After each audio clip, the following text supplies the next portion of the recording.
ಪರಿಚಯ. ನಾನು ಈಗಾಗಲೇ ಒಂದು 10 ಮೂವಿಯಲ್ಲಿ ನಾನು ವರ್ಕ್ ಮಾಡಿದ್ದೀನಿ. ಯೂಸ್ ದಿಸ್ ಫಿಲಂ ಅಂತ ಫಸ್ಟ್ ಮೂವಿ, ಅದರಲ್ಲಿ ಮೈನ್ ವಿಲನ್ ಆಗಿ ಮಾಡಿದ್ದೆ. ಅದಾದ್ಮೇಲೆ ಸಪ್ಲೈಯರ್ ಶಂಕರ, ಮತ್ತೆ ಈಗ ಮತ್ತೆ 45 ಅಂತ ಒಂದು ಬರ್ತಾ ಇದೆ, ಡಿಸೆಂಬರ್ 25 ರಿಲೀಸ್. ಮತ್ತೆ ಮಾರ್ಕಲ್ ಮಾಡಿದ್ದೀನಿ. ನೆಕ್ಸ್ಟ್ ಒಂದು ಕತೆ ಇನ್ನೂ ಮುಗಿದಿಲ್ಲ. ತುಂಬಾ ಒಂದು 6 ಸೀರಿಯಲ್ ಮಾಡಿದ್ದೀನಿ, ವರ್ಕ್ ಮಾಡಿದ್ದೀನಿ, ಎಕ್ಸ್ಪೀರಿಯನ್ಸ್ ಇದೆ. ಬಟ್ ನನಗೆ ಅದ್ರಲ್ಲಿ ವರ್ಕ್ ಮಾಡೋದಕ್ಕಿಂತ ಇದರಲ್ಲಿ ತುಂಬಾ ನನಗೆ ಇಷ್ಟ ಆಯ್ತು. ಯಾಕಂದ್ರೆ ನನಗೆ ಡೈರೆಕ್ಟರ್ ಆಗಿರ್ಬೋದು ನರೇಶ್ ಅವರು, ಮತ್ತೆ ನಮ್ಮ ಪ್ರೊಡ್ಯೂಸರ್ ಸರ್ ಇಲ್ಲಿ ಸರ್ ನಮ್ಮ ಸರ್ ಆಗಿರ್ಬೋದು, ತುಂಬಾ ಎನ್ಕರೇಜ್ ಮಾಡೋದು ನನಗೆ. ಯಾವ ಟೈಮ್ ಬರಬೇಕು ಅಂದ್ರೆ ಆ ಟೈಮ್ ಕರೆಕ್ಟಾಗಿ ನಾನು ಅಲ್ಲಿ ಇರ್ತಿದ್ದೆ ಸೆಟ್ಟಲ್ಲಿ.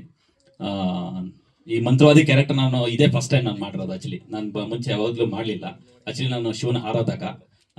ಆಕ್ಚುಲಿ ನಿಮ್ಗೆ ಇನ್ನೊಂದು ವಿಷಯ ಏನಪ್ಪ ಅಂದ್ರೆ, ನನ್ನ ದೇಹದಲ್ಲಿ ನನ್ನ ತಾಯಿ ಕಾಳಿ ತಾಯಿ ಬರ್ತಾ ಇದ್ದಾರೆ. ಈಗ ಇನ್ನೂ ಸ್ಟಾರ್ಟ್ ಆಗ್ತಾ ಇದ್ದಾರೆ. ಆಕ್ಚುಲಿ ನಾನು ತಾಯಿ ನಾನು ಅನ್ಕೊಂಡಿಲ್ಲ, ನನಗೆ ತಾಯಿಗೆ ನಾನು ಪೂಜೆ ಮಾಡ್ತೀನಿ ಅಂತ ಈ ಸಿನಿಮಾದಲ್ಲಿ. ಹಂಗಾಗಿ ನನಗೆ ನಮ ಪಾರ್ವತಿ ಪತೆ ಹರ ಹರ ಮಹಾದೇವ್, ಕಾಲ ಹರ, ಕಷ್ಟ ಹರ, ದುಃಖ ಹರ, ದಾರಿದ್ರ್ಯ ಹರ, ರೋಗ ಹರ, ಹರ ಹರ ಮಹಾದೇವ್. ನಾನು ರಂಗಭೂಮಿ ಕಲಾವಿದ. ಬೆನಕ ತಂಡ ನಾಗಬಣ್ಣ ಸರ್ ಅವ್ರ ಜೊತೆಯಿಂದ ಅಲ್ಲಿಂದ ಶುರು ಮಾಡಿದ್ದು. ಟೋಟಲ್ 3 ಸಿನಿಮಾ ಮಾಡಿದ್ದೀನಿ, ಇದು 2ನೇ ಸಿನಿಮಾ. ನನಗೆ ನರೇಶ್ ಸರ್ ಡೈರೆಕ್ಟರ್ ಅವ್ರು ನಂಗೆ ಚಾನ್ಸ್ ಕೊಟ್ಟಿದ್ದು, ಹಾಗೂ ಅವರು ಇದಕ್ಕಿಂತ ಮುಂಚೆನ ಅವ್ರ ಜೊತೆ ಒಂದು ಚಿಕ್ಕದು OTT ಒಂದು ಮಾಡಿದ್ವಿ ತಿಲ್ಪುನಲ್ಲಿ. ಆವಾಗ ಅವ್ರದ್ದು ಕಷ್ಟ, ಅವರು ಬರೀ ಕತೆ, ಚಿತ್ರಕಥೆ, ಸ್ಕ್ರೀನ್ ಪ್ಲೇ ಅಷ್ಟೇ ಅಲ್ಲ, ಅವರು ಸಾಹಿತ್ಯ, ಹಾಡುಗಳು ಬರೆಯೋದು, ಹಾಗೂ ಅವರು ಕ್ರಿಯೇಟಿವಿಟಿ ಡಿಫ್ರೆಂಟಾಗಿ ಮಾಡೋದು, ತುಂಬ ಕಡಿಮೆ ಇದರಲ್ಲಿ ಕಷ್ಟಪಟ್ಟು ಅವ್ರು ಮಾಡಿದ್ದು ನನಗೆ ತುಂಬ ಇಷ್ಟ ಆಯಿತು. ಆಮೇಲೆ ನಾನು ಈ ಫಿಲಮಲ್ಲಿ ಹೀರೋ ಸ್ನೇಹಿತನಾಗಿ ಮಾಡ್ತಿದ್ದೇನೆ.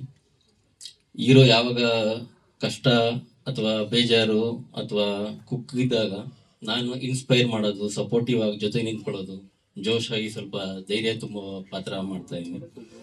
ಈ ಫಿಲಮು ಬರೀ ಆತ್ಮ ಅಥವಾ ದೇವರು ಅಷ್ಟೇ ಅಲ್ಲ, ಕಾಮಿಡಿ, ಸಸ್ಪೆನ್ಸ್, ಆತ್ಮ ಅಥವಾ ದೇವ ಅದು ಬಂದಾಗ ಕಾಮಿಡಿ ಮಾಡೋದೇ ಆಗಲಿ, ಎಂಟರ್ಟೈನ್ಮೆಂಟ್ ಆಗಲಿ, ಅಥವಾ ಒಂದು ನಿಶಾ ರೆಡ್ಡಿ ಹೀರೋಯಿನ್ ಅವ್ರು ಹೇಳಿದ ಪ್ರಕಾರ ಕರ್ಮ ಯಾವಾಗ ಯಾವುದೇ ಮನುಷ್ಯ ಮಾಡಿದಾಗ ಅದು ವಾಪಸ್ ಬಂದೇ ಬರುತ್ತೆ ಅನ್ನೋದನ್ನು ಕೂಡ ಅದೊಂದು ಚೆನ್ನಾಗಿ ತೋರಿಸಿದ್ದಾರೆ. ಹಾಗೂ ತುಂಬ ಕಷ್ಟಪಟ್ಟಿದೆ ಡೈರೆಕ್ಟರು. ಪ್ರೊಡ್ಯೂಸರ್ ಮೇಡಮು ಅಷ್ಟೇ, ತುಂಬ ಮಾಡ್ಬೇಕಾದ್ರೆ ತುಂಬ ಕಷ್ಟ ನೋಡಿದ್ದೀನಿ. ಸೊ ಇದು ಎಂಟರ್ಟೈನ್ಮೆಂಟು, ಸಸ್ಪೆನ್ಸು, ಕಾಮಿಡಿ ಎಲ್ಲ ಇರುತ್ತೆ ಅಂತ ಅನ್ಕೊಂಡು ಥ್ಯಾಂಕ್ಸ್ ಎಲ್ಲ. Thank you. ಇದೇ ಎಫೆಕ್ಟ್ ನನ್ನ ಪ್ರಕಾರ ಇಡೀ ಸಿನಿಮಾದಲ್ಲಿ ಅನ್ಸ್ಪೆಕ್ಟ್ ಮಾಡ್ಬೋದು ಅಂತ ಅನ್ಕೋತೀನಿ. ಹೌದಾ? ಎಲ್ರಿಗೂ ಒಂದ್ ಕ್ಷಣ ಆತ್ಮ ಈಚೆ ಬಂದು ವಾಪಸ್ ಹೋಯ್ತು. ಅದೇನ್ ಕೊಟ್ರು ಆ ಸೌಂಡಿಂಗ್ ಆಲ್ಮೋಸ್ಟ್ ಈ ಸಿನಿಮಾದಲ್ಲಿ ಇದೆ ಕೆಲವೊಂದ್ ಕಡೆ. ಎಲ್ರಿಗೂ ನಮಸ್ಕಾರ, ನಾನು AT ರವೀಶ್. ನನಗೆ ಮುನಿಯಪ್ಪ ಸರ್ ಪ್ರೊಡ್ಯೂಸರ್, ಅವರ ಮಿಸಸ್ ಅವ್ರ ಕಡೆಯಿಂದ ಸಿನಿಮಾ ಬಂತು. ಅವರಿಗೆ ತುಂಬ ಥ್ಯಾಂಕ್ಸ್ ಹೇಳಕ್ಕೆ ಇಷ್ಟಪಡ್ತೀನಿ. ಮೊದಲದಾಗಿ ಸಿನಿಮಾಕ್ಕೆ ಏನೇನು ಬೇಕು, ಮ್ಯೂಸಿಕ್ಕಿಗೆ ಸಂಬಂಧಪಟ್ಟಂತೆ ಏನೇನು ಬೇಕು ಎಲ್ಲ ರೀತಿಯ ಅವಕಾಶ ಮಾಡಿಕೊಟ್ಟಿದ್ದಾರೆ. ಹೊಸಬ್ರ ಸಿನಿಮಾ ಅಂತಲ್ಲ, ನಾನು ಇದುವರೆಗೆ ರೀಸೆಂಟಾಗಿ ಕಮರುಟ್ಟು ಚೆಕ್ ಪೋಸ್ಟ್ ಆದ್ಮೇಲೆ ಕಮರುಟ್ಟು 2 ಮಾಡಿದೆ. ಅದು ಕೂಡ ಹಾರರ್ ಜನರು ಪ್ರಿಯಾಂಕಾ ಉಪೇಂದ್ರ ಅವ್ರು ಮಾಡಿರೋದು. ಅದಾದ್ಮೇಲೆ ಒಂದೇ ಒಂದು ಅದೇ ಥರ ಹಾರರ್ ಜನರೇ ಬರ್ತಾ ಇದೆ ಯಾಕೋ ಒಂದು ಫೀಲಲ್ಲಿ. ಸೊ ಸೌಂಡಿಂಗಲ್ಲಿ ಏನೋ ಒಂದು ಎಕ್ಸ್ಪೆರಿಮೆಂಟ್ ಮಾಡೋಕೆ ಒಂದು ಒಳ್ಳೆ ಅವಕಾಶ ಈ ಸಿನಿಮಾ. ಚೆನ್ನಾಗಿ ಬಂದಿದೆ ಇಡೀ ಸಿನಿಮಾ. ನರೇಶ್ ಸಿದ್ದೇಕಟ್ ಅವರು ಅವರೇ ಸಾಹಿತ್ಯ ಬರೆದು ಕೆಲವೊಂದು ಹಿಂಟ್ಸ್ ಎಲ್ಲ ಕೊಟ್ಬಿಟ್ಟು ಬೇಕಾದಂಥ 5 ಟ್ರ್ಯಾಕ್ಸ್ ನನ್ನ ಹತ್ರ ಮಾಡಿಸಿದ್ದಾರೆ. 5 ಸಾಂಗ್ಸ್ ಅಲ್ಲಿ ಒಟ್ಟು ಇದಕ್ಕೆ ಹೇಮಂತ್ ಅವರು ಪ್ರೀಸೆ ಹಾಡಿದ್ದಾರೆ, ಹೇಮಂತ್ ಅವರು ಹಾಡಿದ್ದಾರೆ. ಜೊತೆಗೆ ರವಿ ಶಾಸ್ತ್ರಿ ಅಂತ ಅವ್ರು ಹಾಡಿದ್ದಾರೆ, ಸಚಿನ್ S ನಗರ್ದ್ ಅಂತ ಅವ್ರು ಹಾಡಿದ್ದಾರೆ, ಸುರಭಿ ಭಾರದ್ವಾಜ್, ಇಷ್ಟು ಜನ ಸಿಂಗರ್ಸ್ ಹಾಡಿದ್ದಾರೆ. ಲಿರಿಕ್ಸ್ ಅನ್ನು ನಮ್ಮ ನರೇಶ್ ಅವರೇ ಕೂಡ ಬರ್ತಿದ್ದಾರೆ. ಜೊತೆಗೆ ಬ್ಯಾಕ್ ಗ್ರೌಂಡ್ ಮ್ಯೂಸಿಕ್ ಈ ಸಿನಿಮಾಕ್ಕೆ ಏನೇನು ಬೇಕು, ಎಲ್ಲೆಲ್ಲಿ ಬೇಕು, ಒಳ್ಳೆ ಒಂದು ಪರ್ಫಾರ್ಮೆನ್ಸ್, ಒಂದು ಸ್ಕೋರ್ ಮಾಡೋದಕ್ಕೆ ಒಂದು ಒಳ್ಳೆ ಅವಕಾಶ ಈ ಸಿನಿಮಾದಲ್ಲಿ ಸಿಕ್ಕಿದೆ. So thanks to all entire team. ಎಲ್ಲರೂ ತುಂಬ ಚೆನ್ನಾಗಿ ಆ್ಯಕ್ಟ್ ಮಾಡಿದ್ದಾರೆ. ಈ ಸಿನಿಮಾ ಆದಷ್ಟು ಬೇಗ ರಿಲೀಸ್ ಮಾಡ್ತಾರೆ ನನಗೆ ಗೊತ್ತಿರಲಿಲ್ಲ, ಬಟ್ ವೆರಿ ಫಾಸ್ಟಾಗಿ ರಿಲೀಸ್ ಮಾಡ್ತಿದ್ದಾರೆ. ಆಲ್ ದಿ ಬೆಸ್ಟ್ ಎಂಟೈರ್ ಟೀಮ್ಗೆ, ಎಲ್ರಿಗೂ ಒಳ್ಳೆಯದಾಗಲಿ. Thank you. Thank you sir, ನಿಮಗೂ ಒಳ್ಳೆಯದಾಗಲಿ. ಹಾಗೆ ಸುಷ್ಮಿತಾ. ಎಲ್ಲರಿಗೂ ನಮಸ್ತೆ. ನಾನು ಇದ್ರಲ್ಲಿ ಫ್ರೆಂಡ್ ಕ್ಯಾರೆಕ್ಟರ್ ಮಾಡಿದ್ದೀನಿ. ನನಗಿದೆ ಫಸ್ಟ್ ಟೈಮ್ ಸ್ಕ್ರೀನಲ್ಲಿ ಮಾಡಿದ್ದು. ಟೀಮ್ ಆಗಲಿ, ನಮ್ಮ ಡೈರೆಕ್ಟರ್ ಆಗಲಿ, ನಮ್ಮ ಅಮ್ಮ ಪ್ರೊಡ್ಯೂಸರ್ ಆಗಲಿ, ಫ್ರೆಂಡ್ ಕ್ಯಾರೆಕ್ಟರ್ಸ್ ಎಲ್ಲ ಟೀಮ್ ಫುಲ್ ಇದನ್ನ ಕಷ್ಟಪಟ್ಟು ಚೆನ್ನಾಗಿ ಮಾಡಿದ್ದಾರೆ. ತುಂಬಾನೇ ಅಡ್ಡ ಬಂತು, ಬಟ್ ಎಲ್ಲರೂ ಫೈನಲಿ ಫಿನಿಶ್ ಮಾಡಿದೀವಿ. Okay, thank you. ಎಲ್ಲರೂ ಹೋಗಿ ಸಪೋರ್ಟ್ ಮಾಡಬೇಕು ಅಂತ ಕೇಳ್ತಾ ಇದ್ದೀನಿ ಅಷ್ಟೇ. Thank you. Thank you. ನಿಮಗೂ ಒಳ್ಳೇದ.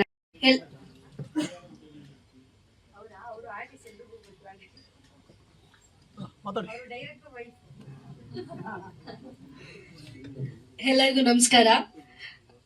ನಂದು ಥಿಯೇಟರ್ ಸಿನಿಮಾ ಇದು ಫಸ್ಟ್. ನನಗೆ ಅವಕಾಶ ಮಾಡಿಕೊಟ್ಟಂತ ನರೇಶ್ ಸಿದ್ಗಟ್ಟ ಸರ್ಗೆ thank you so much sir. And ಪ್ರೊಡ್ಯೂಸರ್ಗೂ ಕೂಡ ಥ್ಯಾಂಕ್ ಯು. ನಾನು ಇದರಲ್ಲಿ ಫ್ರೆಂಡ್ ಕ್ಯಾರೆಕ್ಟರ್ ಮಾಡಿದ್ದೀನಿ. ಸೊ ಇದೇ 14th ಸಿನಿಮಾ ರಿಲೀಸ್ ಆಗ್ತಾ ಇದೆ. ಎಲ್ಲರೂ ಬಂದು ನೋಡಿ ಹೊಸಬ್ರಿಗೆ ಒಳ್ಳೆ ಅವಕಾಶ ಮಾಡಿಕೊಡಿ ಅಂತ ಕೇಳ್ಕೊತಾ ಇದ್ದೀನಿ. Thank you. ಎಲ್ರಿಗೂ ನಮಸ್ಕಾರ. First of all Kalavathi ma'am and Naresh ಸರ್ಗೆ ನಾನು ಥ್ಯಾಂಕ್ ಯು ಅಂತ ಹೇಳಕ್ಕೆ ಇಷ್ಟಪಡ್ತೀನಿ. ಇದೊಂದು ಹೊಸ ಅನುಭವ ಆ್ಯಂಡ್ ಹೊಸ ಎಕ್ಸ್ಪೀರಿಯನ್ಸ್. ಎಲ್ಲರ ಜೊತೆ ವರ್ಕ್ ಮಾಡಿದಾಗ it was like not normal. ಎಲ್ಲರೂ ಕಷ್ಟಪಟ್ಟು ಇಲ್ಲಿ ವರ್ಕ್ ಮಾಡಿದ್ದೀವಿ ಆ್ಯಂಡ್ ಕೊನೆಗೂ ಮೂವಿ ರಿಲೀಸ್ ಆಗ್ತಾ ಇದೆ 14th. ಎಲ್ಲರೂ ಮಿಸ್ ಮಾಡದೆ ನೋಡಿ ಆ್ಯಂಡ್ ಸಪೋರ್ಟ್ ಮಾಡಿ. Thank you. Thank you. ಹಾಗೆ ಎಷ್ಟನೇ ಸಿನಿಮಾ ಏನ್ ಮಾಡಿದ್ದೀರಾ ಈ ಸಿನಿಮಾದಲ್ಲಿ? ಎಲ್ರಿಗೂ ನಮಸ್ಕಾರ. ಮೊದಲನೇದಾಗಿ ಎಲ್ಲ ನಮ್ಮ ಮಾಧ್ಯಮ ಮಿತ್ರರಿಗೂ ನಮಸ್ಕಾರ. ವೇದಿಕೆ ಮೇಲಿರುವ ಎಲ್ಲ ನಮ್ಮ ಕಲಾವಿದರಿಗೂ, ಇಲ್ಲಿ ಬಂದಿರತಕ್ಕಂಥ ಎಲ್ಲ ಕಲಾವಿದರಿಗೂ ನಮಸ್ಕರಿಸುತ್ತಾ, ನಾನು ಕಿಟ್ಟಿ ತಾಳಿಕೋಟೆ ಅಂತ. ನಾನು ವೃತ್ತಿ ರಂಗಭೂಮಿ ಕಲಾವಿದ. ಸಿನಿಮಾ ಸೀರಿಯಲ್ಗಳಲ್ಲಿ ಅಭಿನಯಿಸ್ತಾ ಇದ್ದೀನಿ. ನನಗೆ ಈ ಸಿನಿಮಾದಲ್ಲಿ ಒಂದು ಕಾಮಿಡಿ ಕ್ಯಾರೆಕ್ಟರ್ ತುಂಬ ಚೆನ್ನಾಗಿ ಬಂದಿದೆ ಸಿನಿಮಾ. ನಮಗೆ ಅವಕಾಶ ಮಾಡಿಕೊಟ್ಟಂಥ ನಮ್ಮ ಡೈರೆಕ್ಟರ್ ನರೇಶ್ ಸರ್ಗೂ ಹಾಗೂ ನಮ್ಮ ಪ್ರೊಡ್ಯೂಸರ್ ಕಲಾವತಿ ಮೇಡಮ್ ಅವ್ರಿಗೂ, ಮುನಿಯಪ್ಪ ಸರ್ಗೂ ಕೂಡ ತುಂಬ ಥ್ಯಾಂಕ್ಸ್ ಹೇಳ್ತೀನಿ. ನನಗೆ ಮತ್ತೊಂದು ಏನಂದರೆ, ನಮ್ಮ ಪ್ರತಿಯೊಂದು ಸಿನಿಮಾನ ದಯವಿಟ್ಟು ಕೇಳ್ಕೊಳ್ಳೋದಿಷ್ಟೇ, ಪ್ರತಿಯೊಬ್ಬರು ಕನ್ನಡ ಸಿನಿಮಾನ ಕನ್ನಡ ಥಿಯೇಟ್ರಿಗೆ ಬಂದು ನೋಡಿ ಅಂತ ಕೇಳ್ಕೊಳ್ತೀನಿ. ಯಾಕಂದರೆ ಯಾವುದೇ ಸಿನಿಮಾ ಥಿಯೇಟ್ರಲ್ಲಿ ನೋಡಿದರೂ ಜನ ಯಾರೂ ಇರಲ್ಲ. ಪ್ಲೀಸ್, ತುಂಬ ಕಷ್ಟಪಟ್ಟು ಸಿನಿಮಾಗಳನ್ನ ಮಾಡಿರ್ತೀವಿ, ನಿಮಗೂ ಗೊತ್ತಿರುತ್ತೆ. ಹಾಗಾಗಿ ಎಲ್ಲ ಅಭಿಮಾನಿಗಳು ಸಿನಿಮಾಗಳನ್ನು ನೋಡಿ, ಕನ್ನಡ ಸಿನಿಮಾಗಳನ್ನು ನೋಡಿ ಅಂತ ಕೇಳ್ಕೊಳ್ತಾ ನನ್ನ ಮಾತನ್ನ ಮುಗಿಸ್ತೀನಿ. ನಮಸ್ಕಾರ. Thank you. ನಿಮಗೂ ನನಗೆ ಅವಕಾಶ ಕೊಟ್ಟಂತ ನರೇಶ್ ಸರ್, ನಿರ್ಮಾಪಕರು ಎಲ್ಲರಿಗೂ ಈ ಮುಖಾಂತರ ಧನ್ಯವಾದ ಹೇಳೋದಕ್ಕೆ ಬಯಸ್ತೀನಿ. ಈ ಸಿನಿಮಾನ ತಾವುಗಳೆಲ್ಲ ನೋಡಬೇಕು. ಸಿನಿಮಾ ತುಂಬ ಒಂದು 3-4 ವರ್ಷದ ಹಿಂದೆನೇ ಸ್ಟಾರ್ಟ್ ಆಗಿದ್ದು. ಈ ಹಂತಕ್ಕೆ ಬಂದಿದೆ ಸಿನಿಮಾ. ಇಲ್ಲಿವರೆಗೂ ಬಂದರೆ ತುಂಬ ಅವರೆಲ್ಲ ಕಷ್ಟಪಟ್ಟಿದ್ದಾರೆ. ಅಡೆತಡೆಗಳು ಸುಮಾರು ಬಂತು ಸಿನಿಮಾ ಶುರುವಾದಾಗಿಂದ. ಈ ಮಟ್ಟಕ್ಕೆ ತಂದಿದ್ದಾರೆ. ಇನ್ನು ನೀವುಗಳೆಲ್ಲ ಸಪೋರ್ಟ್ ಮಾಡಬೇಕು. Thank you. Thank you.